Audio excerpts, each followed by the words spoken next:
नमस्कार, मैं संदीप सर और आज हम बात कर रहे हैं हिंदी भाषा में लिंग बदलो या लिंग के बारे में। लिंग किसे कहते हैं? संख्या के जिस रूप से स्त्री या पुरुष जाति का बोध हो, जिससे पता चले कि ये स्त्री जाति से संबंध रखता है या पुरुष जाति से, उसे लिंग कहते हैं। लिंग के भेदों की हम बात करें, लिंग के दो भेद हैं, पुल्लिंग और स्त्रीलिंग। पुल्लिंग किसे कहते हैं? संख्या के जिस रूप से पुरुष जाति का बोध हो उसे पुल्लिंग कहा जाता है।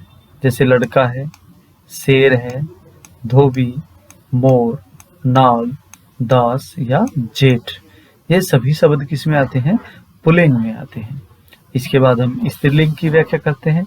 संख्या के जिस रूप से स्त्री जाति का बोध हो, जैसे लड़की, शेरनी, धोबिन, मोरनी, नागिन, दासी, जेठानी, तो ये सभी जो शब्द हैं वो स्त्रीलिंग है। इसी के साथ जैसे जिस प्रकार से प्रतियोगिता परीक्षाओं के लिए अगर आप तैयारी कर रहे हो तो उसमें कुछ विस्तृत रूप से इन्हीं चीज़ों को पूछा जाता है। तो इसमें हम लिंग की पहचान के लिए कुछ और नियमों का भी ध्यान रखेंगे, जिस प्रकार हम यहाँ पे देखेंगे कि पुल्लिंग की पहचान के लिए, देखिए पुल्लिंग की पहचान के लिए जो नियम है उनकी हम बात करेंगे। तो ये आप लोगों के लिए याद करना, अगर आप किसी प्रतियोगिता परीक्षा की तैयारी कर रहे हैं और उसके लिए बहुत जरूरी है जिन शब्दों के अंत में ए आता हो, जैसे मन।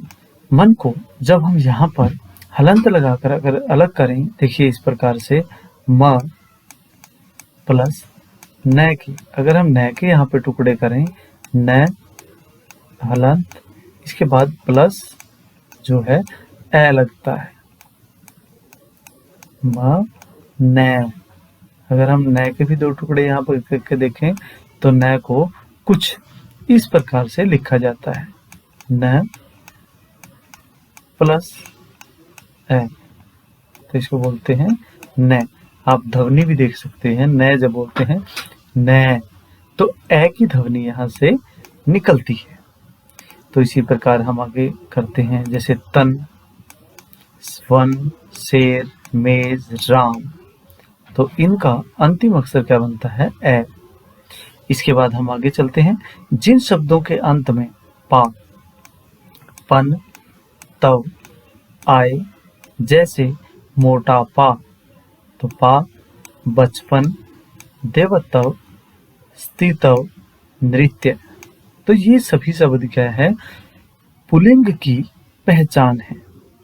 इसके साथ हम और कुछ विशेष चीजें होती हैं, नियम होते हैं जिनको हमें याद करना है, जो सामान्य रूप से हम याद करेंगे। जैसे पर्वतों के नाम, पर्वतों के जितने नाम है वो पुल्लिंग होते हैं, जैसे हिमाचल, विंध्याचल, कैलाश, ये सभी। दिनों के नाम हैं सोमवार, मंगलवार, बुधवार, वीरवार, शुक्रवार, शनिवार, वो सभी किस में आते हैं?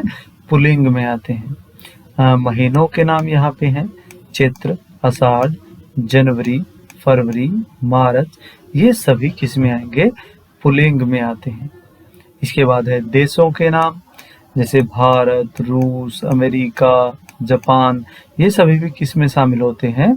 पुल्लिंग में शामिल होते हैं। इसके बाद हम बात करें नक्षत्रों की, तो शनि, सूर्य, मंगल, बुध, ये सभी किस में आएंगे? नक्षत्रों, पुल्लिंग में। धातुओं के नाम की अगर हम बात करें, पारा, तांबा, पीतल, सोना, इसमें आते हैं, पुल्लिंग में आते हैं। इसके बाद हम द्रव्यों की बात करें, जैसे दूध, दही, तेल, घी, ये भी पुल्लिंग में आएंगे। पेड़ों के नाम भी प्राय पुल्लिंग होते हैं, जैसे केला, पपीता, नारियल, आम, तो ये सभी किस में शामिल होंगे? पुल्लिंग में शामिल होंगे। तो इसके बाद हम देखते हैं कि स्त्रीलिंग के लिए भी कुछ इसी प्रकार के नियम होते हैं जिनके हमें पहचान करनी होती है। तो अब हम देखेंगे स्त्रीलिंग के लिए हम किन किन शब्दों की पहचान करें। तो देखिए सबसे पहले हम यहाँ से देखते हैं, स्त्रीलिंग के अंत में जो स्त्रीलिंग शब्द है, अगर जिन शब्दों के अंत में इया आए वो स्त्रीलिंग होते हैं, जैसे बिटिया, नदिया, बुढ़िया, डिबिया, गुड़िया, तो ये सभी शब्द किस में आएंगे? स्त्रीलिंग में आएंगे। दूसरा वो कहता है इकारांत। इकारांत शब्द प्राय स्त्रीलिंग होते हैं जिनका अंतिम अक्षर ई हो, जैसे रोटी, चिट्ठी, पुत्री, दादी, नारी, ये सभी किस में आएंगे? स्त्रीलिंग में। जिन शब्दों के अंत में हट, वट, ता, आई, आस आए वे निर्जीव वस्तुओं के वाचक शब्द, जो निर्जीव वस्तुओं के वाचक होते हैं, वो सभी शब्द जैसे कड़वाहट, आहट, बनावट, शत्रुता, मूर्खता, मिठाई, छाया, प्यास, ये सभी शब्द जो हैं वो स्त्रीलिंग में प्रयुक्त होते हैं। अब हम आगे बात करते हैं जिन शब्दों के अंत में आनी लगा हो, जैसे इंद्राणी, जेठानी, भवानी, ये सभी शब्द स्त्रीलिंग में प्रयुक्त होते हैं। जिन शब्दों के अंत में इन आए, जैसे धोबिन, चमारिन, तेलिन, नाइन, तो ये सभी शब्द जो हैं स्त्रीलिंग में प्रयुक्त होंगे। इसके बाद कुछ विशेष नियम हैं, जैसे नदियों के नाम, तो नदियों के नाम जो है वो स्त्रीलिंग में प्रयुक्त होते हैं, जैसे गंगा, यमुना, ताप्ती, नर्मदा, ये सभी स्त्रीलिंग में शामिल होते हैं। भाषाओं के नाम, जब हम देशों के नाम की बात करते हैं तो वो पुल्लिंग में शामिल होते हैं। भाषाओं की जब हम बात करेंगे तो वो स्त्रीलिंग में शामिल होंगी, जैसे संस्कृत, पंजाबी, राजस्थानी, हिंदी, रूसी, तो ये सभी स्त्रीलिंग में प्रयुक्त होती हैं। तिथियों के नाम स्त्रीलिंग होते हैं। तिथियां जैसे अमावस्या, पूर्णिमा, एकादशी, द्वादशी, तो ये सभी जो है स्त्रीलिंग में प्रयुक्त होते हैं। इसी के साथ हम अब कुछ ऐसे शब्दों को जानेंगे जो केवल पुल्लिंग में ही प्रयोग किए जाते हैं या केवल स्त्रीलिंग में ही प्रयोग किए जाते हैं। तो सबसे पहले हम यहाँ से देखते हैं केवल पुल्लिंग में प्रयोग होने वाले शब्द, जैसे चीता, खरगोश, खटमल। देखिए, ध्यान से देखिए, यहाँ पर इन शब्दों के लिए कभी भी कोई पुल्लिंग शब्द यूज प्रयोग नहीं किया जाता।